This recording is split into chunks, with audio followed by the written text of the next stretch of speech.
Good morning, HubSpot Nation.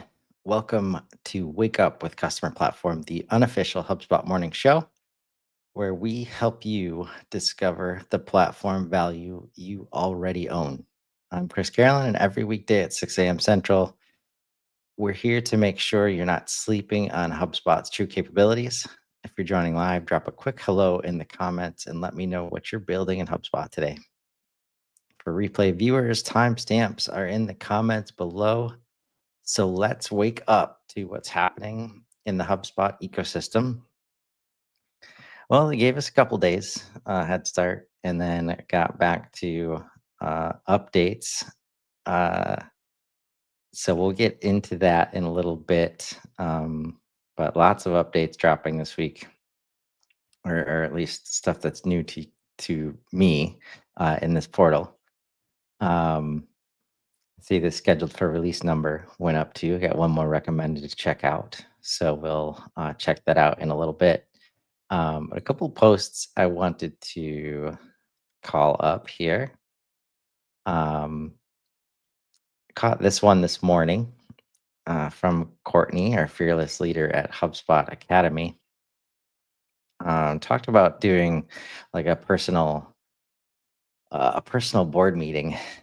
Um, I remember back in the day, like in the teens, like 2011, 2012, when I was first like getting into management. I was talking to some good friends about how I was, behind the scenes appointing them to my personal board. Um, so this brought back some of those feelings, but one of the things that I appreciate her getting me to think about was uh, her word of the year, uh, or choosing to have a word of the year. Bold was her choice, is her choice. Strong and clear in design, showing a willingness to take risks. Um, and I wasn't going to like give it any second thoughts, but my brain had um, other plans. So as I started reading, like inspired by Dan Moyle here, his word for 2025 is heal. Um, apparently, Daphne Costa Lopez also has the word bold. And it got me thinking a little bit, which sometimes that's all it takes to get rolling downhill. And I think my word for 2025, at least when I started thinking about it, the first word that came to mind was presence.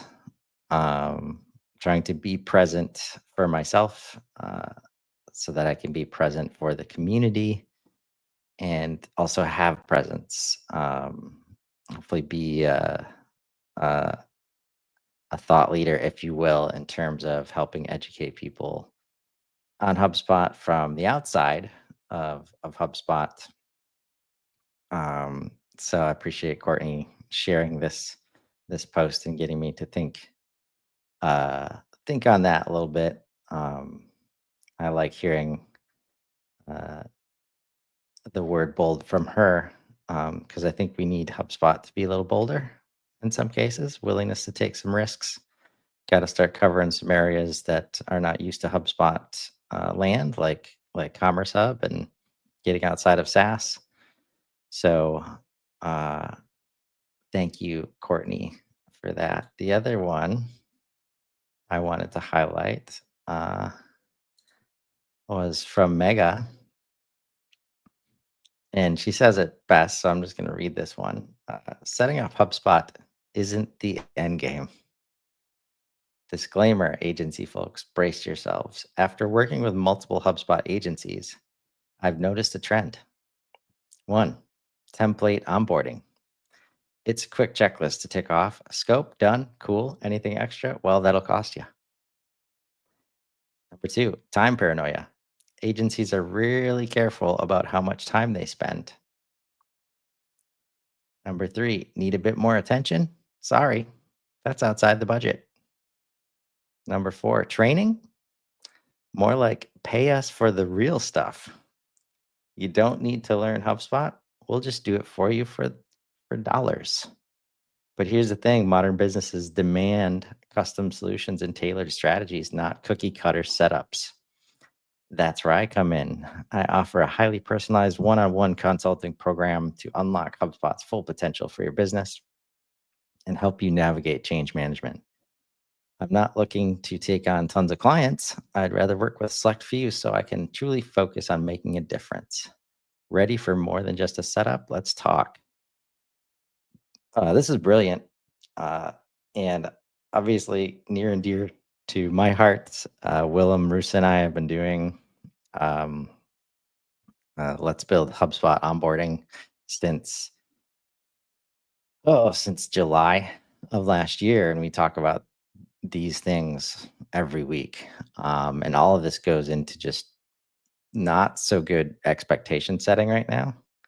Um, I think the primary reason for this is because templated onboarding or cookie cutter onboarding used to work when it was point solutions and Marketing Hub was the main thing that was getting done, and everybody was okay with quick wins. But now that we're delivering a customer platform, no matter how many hubs they get, it doesn't work anymore. But it takes an approach that the ecosystem has not caught up to. Also, the explosion of user base, right? We're not keeping up with that either. HubSpot internal resources and the partner ecosystem. It's just the math doesn't work, right? It takes me back to the conversation I was having with Willem yesterday about how educational content needs to become an infrastructure, right? Not a marketing strategy in order to close this gap. Because so much of this is an awareness problem. Like, oh, you came in wanting lead gen from HubSpot? All right, we'll onboard you for the lead gen. Oh, but what about all this other stuff? Well, you didn't ask for that. Like Mega says here, that's out of scope. Maybe we can do it for you as an agency, or maybe we'll hand you off. A big deal right now. And I wanted to highlight it because I've been thinking a lot about it. And so much so that it was starting to drive me crazy that in my own teachings, am I allowed to say that? Am I that good? I'll say it now because that's the word that comes to mind. But in my own teachings, in my own live shows, I've been calling this stage after close one customer, right? Because that's the life cycle stage that everybody changes to when you get the money, right? And I was always having a problem with, first of all, waiting to call someone a customer until they give you money, and then thinking about the customer experience and designing that. You wait until they give you money to design the customer experience. So naturally, the marketing and sales process doesn't align with the post-sales process because you're not designing it to. You're designing it for conversion and funnel and pipeline and all the stuff that customers don't give a shit about. So that was getting to me. But then I got to thinking, like, how often does closed one happen? And then you get to somebody who wasn't involved in the process. We call them a customer. What are we taking for granted at that point? That they know, like, and trust us, and they've never met us before. But because they paid, they've got to listen to us. They've got to pay attention. They care about what we're talking about. In reality, they don't. Like, they've just been handed this gift of onboarding, right? So that's been a problem for me that I was trying to figure out. But also like sometimes we call it the onboarding stage, right? Well, what is onboarding? I've seen it called implementation, training, setup, like Mega says. Well, that's a problem. The fact that that's not standardized, what we call onboarding, And HubSpot has a different definition, and agency partner has a different definition, and other software companies might have a different definition. Meanwhile, everybody is pushing towards push button deployment, which doesn't work for the reasons that she stated, and this reason here. Like, we've got to find a way to be more empathetic to give the onboardings required to be successful with HubSpot, right? So as I was working through these stages, um, I guess for proper context, I should just go through all the stages real quick. So obviously, I'm a little bit out there, and I'm attacking some status quo ideals here, right? And like 100% from the perspective of the people that you're trying to help throughout the process. So, audience, I am learning. Researcher, I am researching. These are my suggestions that these replace lead, MQL, SQL, opportunity. All these things that mean things internally don't mean anything externally. Maybe this is a way we can start driving better behavior, right? Is the thought here, right? Hand raiser, I am buying. I want to talk to you, sales. Just because I showed up as a webinar, don't put me in this lead flow that I didn't sign up for. Like, let me tell you. I will tell you when I'm ready. And the conversations that we're going to have before that likely don't really benefit us.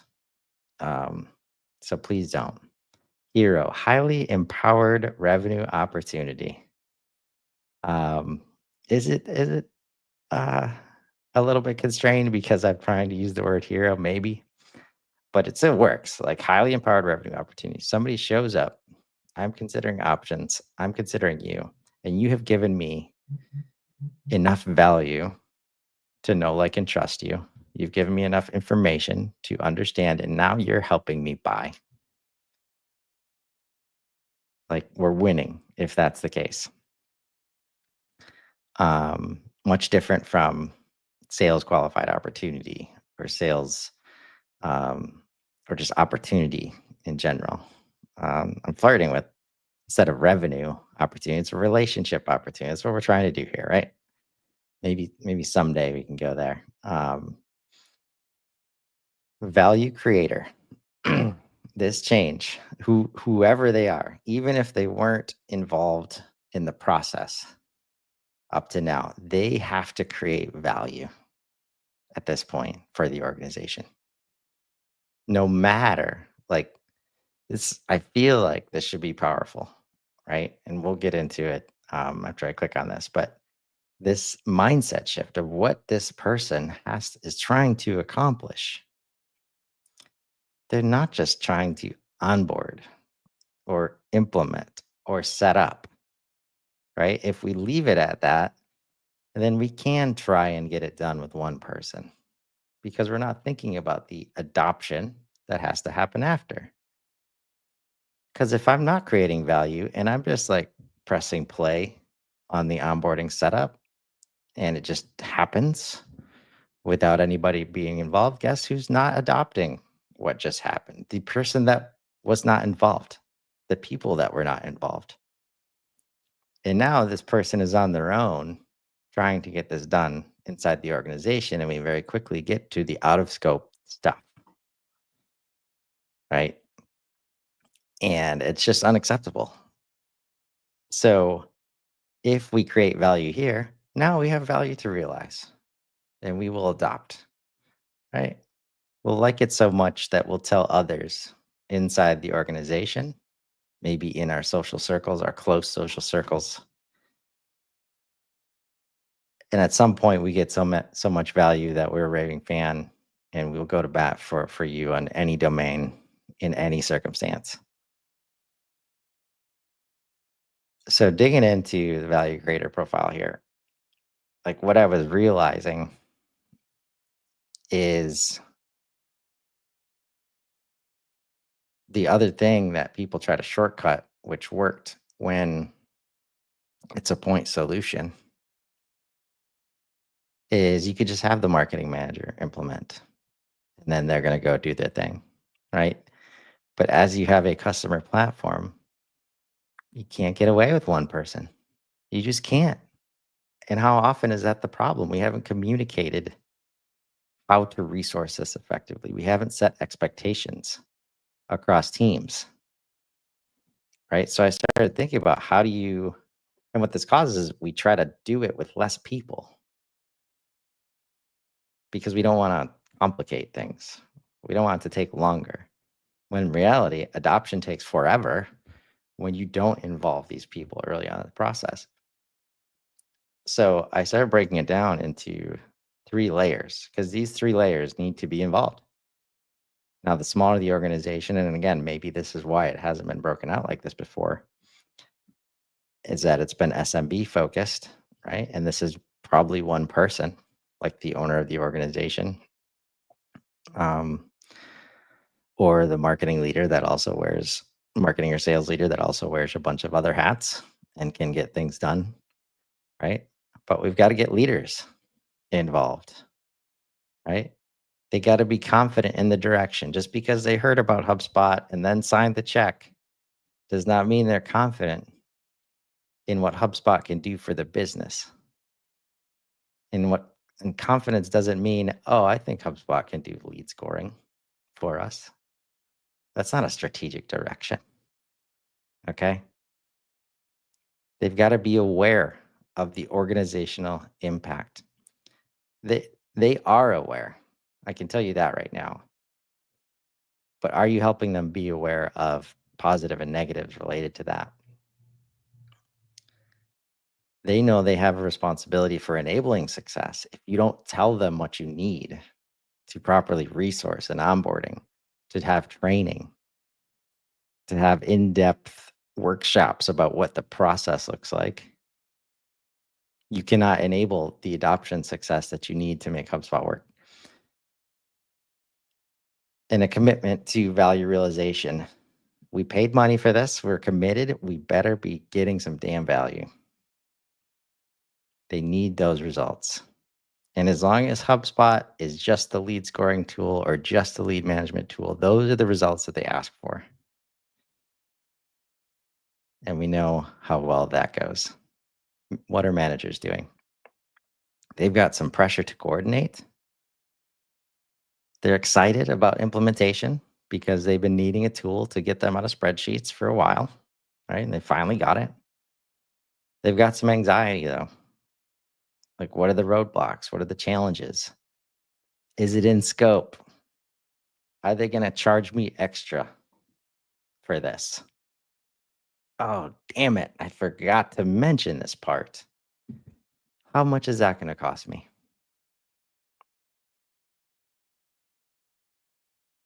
Team pride. They bring it in, they have confidence in their team to get this done. Individual contributors, again, which this is the level that everybody that does cookie cutter setups tries to get away with. Let's just get it in there, in and out, 90 days, wham, bam, done. And then it's all on this person to get with the managers and the leaders. And it's not going well right now. Because naturally, we lean into this person is eager. They've been given the responsibility. Hey, here's HubSpot. Do all the things you've been dreaming of. You can do it now. But they also want to, at least this was me internally. Maybe this is just me. I don't know. I could not implement marketing only without understanding how it fit into the sales motion. How is this helping deals get done? How is this helping the sales team? What happens when somebody pays? What's happening in the service area? Cannot do the job without the bigger picture and how it fits in. Right? You don't want somebody that just comes in, punches out. Let's get some emails out, and then here's your leads, and then I'm clocking out for the day. You don't even want that person. Like if that's the mentality, don't buy HubSpot. You're gonna pay way too much for it.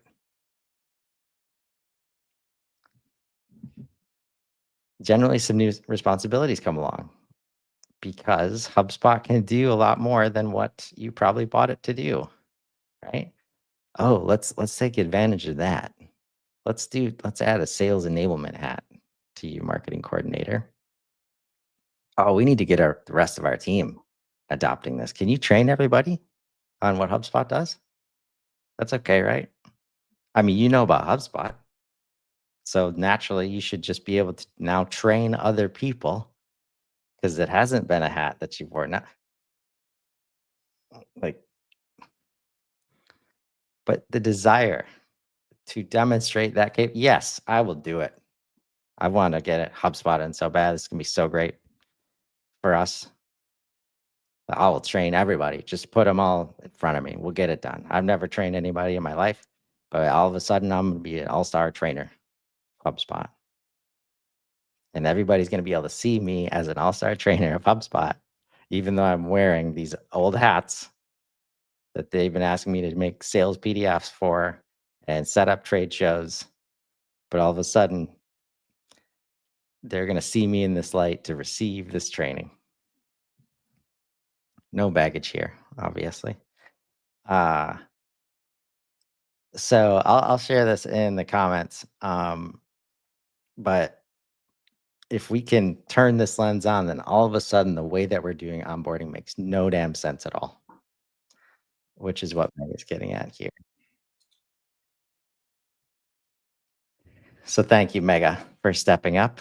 Hopefully you'll join us on Let's Build HubSpot onboarding because it's a significant issue in the ecosystem right now. Um, One thing Willem mentioned, which I'm pretty sure I agree with, but this is the slippery slope, right? He says, while you're spot on, cookie cutter approaches require less mental capacity and maybe a good starting point for a discovery. We are in this moment where, like, while we agree that most people benefit from a highly personalized one on one consulting, personalized touch, custom solutions, tailored strategies, but when every single person is getting that, it becomes harder to scale, harder to maintain. The knowledge gap grows because we're all doing things differently, the same things. We've got to find a way to standardize while we're doing this.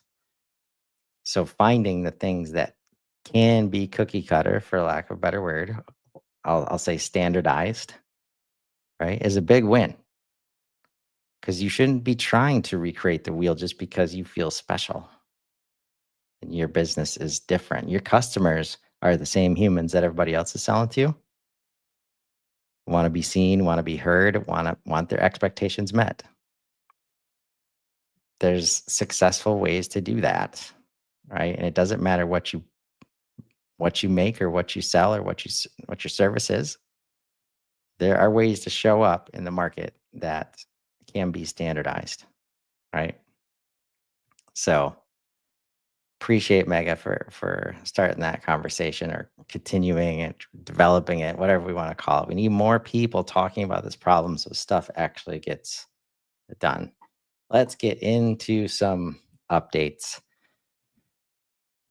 URL personalization token support in email. What is it? The URL personalization token support in marketing email rollout allows users to easily add personalization tokens as links in buttons and images in your marketing email, increasing the relevance of your email content, your conversion rates, all while saving you time and effort. Why does it matter? Oftentimes, unique and personalized URLs are stored in properties on a contact and other records in your HubSpot CRM. That's true. I think that was one of the ways Max Cohen was getting a lot of work done related to Event Happily. This rollout allows users to easily add personalization tokens as the link in buttons and images in your marketing email, increasing the relevance of your email content, your conversion rates, all while saving you time and effort. Uh, I'm going to stop going through the how does it works. Uh, We'll still say who gets it, all hubs and tiers, because I got to find a way to get through this stuff and talking to you about other stuff that's on my mind, like value creator stages and presence. Migrate HubSpot account to new data centers. What is it and why does it matter? Oh, thank you. Just wrapping this up in one section. I like that. With the launch of new HubSpot data centers in Australia, currently in beta, Canada, currently in beta, and United States West, currently in beta. Like, how is a data center in beta? I would love to understand that. Um, Brick and mortar buildings in beta. Okay. Customers, for legal or performance reasons, may want to have their accounts migrated to these new locations. Customers can now sign up to have their accounts migrated to those locations with the data migration tool. So, following suit on the European data center for GDPR, Australia and Canada have different regulations. California has their own now. So, HubSpot stepping up, getting it done. Who gets it? All paid customers. Um, at this time, you can only migrate data from HubSpot's US East Coast data center, United States East, to another data center, not vice versa. You aren't able to migrate from HubSpot's EU data center to another data center. FYI, no need to join that beta, so I will not click that button. Reporting search suggestions.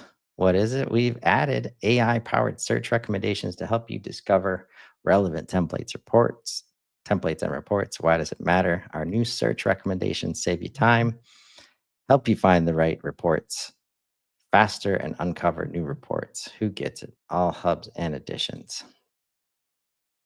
Improved workflow testing. What is it? Workflow testing has been improved to provide more clarity around enrollment, the path a record will take through the workflow, and how certain actions will work. Why does it matter?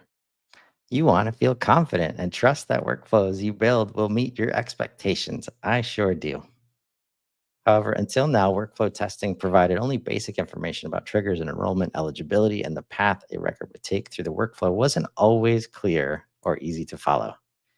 With improved testing capabilities, there is now a detailed breakdown outlining why a record would or wouldn't enroll in a workflow across all types of triggers. Branches now include more clarity around which path a record will take, or specifics on we may not be able to predict for sure. Along with that path visually drawn down the workflow so you can easily understand that journey. Ooh, that was a mouthful. Got to work on how I mentioned the parentheses out loud. There's also a new easy way to preview marketing emails during workflow testing. Just click the button on any send email action to receive all the emails included in the path being tested for a given record. Finally, the testing feature has also gotten an upgraded look and feel to match other recently updated parts of the Workflows app. Who gets it? Marketing Pro, Marketing Enterprise, Ops Pro, Ops Enterprise, Sales Pro, Sales Enterprise, Service Pro, Service Enterprise. Sorry, Content Hub. You still don't have access to the Workflows tool. Call workflows. Saw a couple of posts about this one already. Telling you, they're jamming everything in here, getting it done. Tasks last month, call workflows this month. You can now create workflows centered around calls. Why does it matter? With this change, you can now trigger automation based directly on all calls that happen or are logged for your contacts. Then you can use workflow actions to create standard automatic internal processes for call follow-up or management. For example, you could send the summary and outcome details of a call to the sales rep or their team over Slack. Who gets it? Everybody that has access to the workflows tool, which is not Content Hub. Um, Powerful stuff here. This, for me, this is setting it up. Whenever we trust agents to do stuff, now all of the structure is going to be there to do what I talked about earlier in this week. Like, let the agent go do the stuff. And after it's done doing stuff, it'll be able to send whether it was a call, an email, a message, a task completed. It has the infrastructure needed to uh, understand what needs to happen inside of your work process, the process that your business. Ooh, we got a little light bulb for this one. Recommended based on your portal's feature usage. Yeah. Understanding that I'm all about commerce. Configurable invoice presets. What is it? You can create custom presets of invoice settings to apply to future invoices. This feature is only available to customers who are enrolled in HubSpot Payments or Stripe. Why does it matter? You can apply different invoice presets for different scenarios. For example, a preset with an alternate company address, different from the primary address, can be used when sending invoices from a different organization or group within the company. This was relevant for XRF Company ML Analysis Group last year for sure. Another example is that different default comments can be displayed to different customers. Beautiful. We're going to request that beta. We like testing out Commerce Hub stuff. Well done, team. Looking forward to that. List enrichment is live. Okay, what does list enrichment mean? Big old picture here. Enriched list. What is it? List enrichment now allows users to enrich lists from either the list index view or within the list itself. This will enrich the entire list at once. Whereas before they had to page through 100 records at a time to enrich the entire list. So, yeah, manual to say the least. Manual enrichment is now easier and more scalable than ever. Want to make sure your list of top prospects stays as up to date as possible? List enrichment makes it simple. Why does it matter? You can now have the ability to enrich an entire list at once without having to page through enriching. At most 100 records at a time, companies and contact lists now can both have their entire list populations enriched with one click. Who gets it? Breeze Intelligence credits small, medium, and large. Talked a little bit about this with Lucy yesterday on Let's Build a Super Admin. And what if we did this with customers? Okay. Like, which Breeze Intelligence is not going to do for you. But let's say you wanted to truly enrich records. Are you doing that with your post sales data? Are you bringing that in? Think about the data you have. And I think we're going to do an episode about what it means to enrich a record and what data actually does enrich records. Usually you have it inside your company already and you're paying everybody else a bunch of money to tell you things you already know about your contacts. Configurable send throttling. I think we've touched on this a few times. What is it? Admins can now control the amount of emails users can send through a HubSpot connected account per minute. Yes, we have touched on this a few times. So I still need to hear from the product manager of product updates so that I can understand why this is new to me over and over and over. But we'll hit it one more time. As an administrator, you want to improve the deliverability of your sales team's emails and ensure your company has a strong sending reputation. One way to do this is to set guardrails in HubSpot that enforce best practices, such as the rate at which emails send. Default HubSpot throttling limits are based on the email provider limits to protect your integration. However, the volume able to be sent can make it difficult to ensure high quality content and avoid looking spammy if you are using automation tools such as templates and sequences. So, this is HubSpot taking it another level. Even though we let you send a one per minute, maybe you shouldn't. Like, maybe you should send a little less because you don't want to be spammy. We don't want you to be spammy. You don't want to be spammy. That's right. You don't want to be spammy. So enjoy the guardrails here. Set them up. AI generated regular expressions for property validations. Private beta. What is it? You can now use AI to create regular expressions, also known as regex, I think is how you say it. For property validations, regexes are sequences of characters that define a desired text pattern. These patterns will help enforce validation rules, ensuring only valid data sent enters the CRM. With AI, you can quickly develop the right expression to validate your data. For example, an AI generated regex can ensure form submission consistency. Why does it matter? Regex is a powerful tool to maintain data integrity and proactively protect your data quality.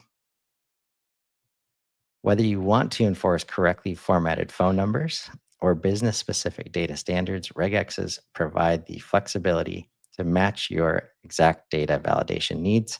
With the assistance of AI, you can generate regexes quickly and accurately. For example, you could tell AI to generate a regex that requires data entered into a phone number field to follow a US phone number format, ensures any URL field begins with HTTP or HTTPS, enforces a customer ID field to follow the format ABC underscore 123 without special characters.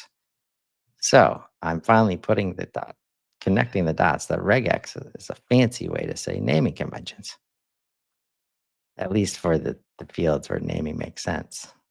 Um, I guess naming convention doesn't make sense when you're talking about phone number field, which is why we need something like regex that we've got to educate on what that means. This is great. AI is better at doing this than you. Embrace it, accept it, give it all your data, let it give you some regexes. Who gets it? Professional customer platform, enterprise customer platform. Request that beta. Last on the list today, subscription notifications. Give it to me, commerce. What is it? You can now toggle subscription notification emails on off to easily control the communications buyers receive.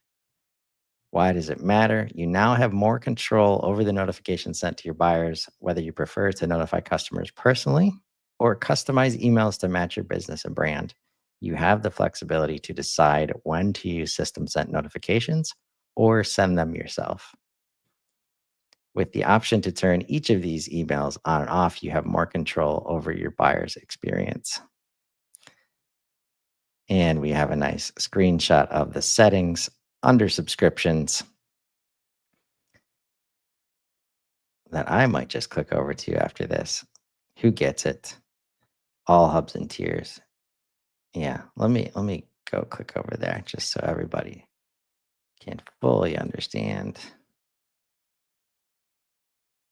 what's available. So we're in data management, we're in objects. And yes, you have subscriptions as an object now. We go to notifications, right? Someday maybe we have associations here like the rest of the objects. Subscription updates, canceled, changed, billing date changed, paused, payment failed, upcoming payment reminder. Let's just click this on because we can. Now, was just mentioning this yesterday. So often when we talk about financial visibility and ability to communicate the status of your account, um, collections lists, 90 days past due lists, whatever you want to call them, they add up because we have not been communicating effectively more often than people don't want to pay.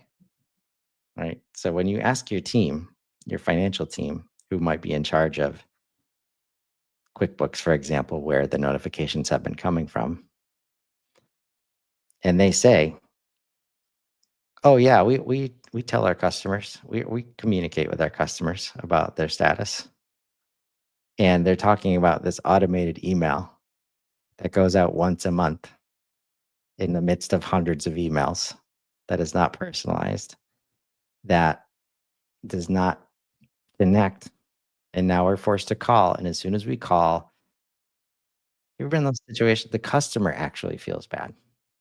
They don't want to be past due. So we haven't gotten paid and we've made the customer feel bad. Let's not do that. Like automated monthly notifications from boilerplate emails is not communicating with customers. This is why you want controls like this. Okay. So this is a big deal. This is why we talk about letting HubSpot do this, asking HubSpot to do this. You bring the data in for the other system. Now HubSpot can communicate much more effectively because it gives your team the tools that they need to manage this stuff much more effectively. And we'll end it there. This was a fun one. That's our show. Uh, Tell me what was new for you today. I would love to hear it. Because you probably already own the solution you're looking for in HubSpot. You just need to wake up to it. Join me on Monday at 6 a.m. Central as we continue exploring platform value hiding in plain sight. If this was helpful, share it with another HubSpot user who needs this wake up call. Drop your biggest takeaway in the comments and let me know what platform capabilities you want to wake up to next. I'm Chris Carolan, and this has been Wake Up with Customer Platform. Now go build something amazing. Have a great weekend, everybody.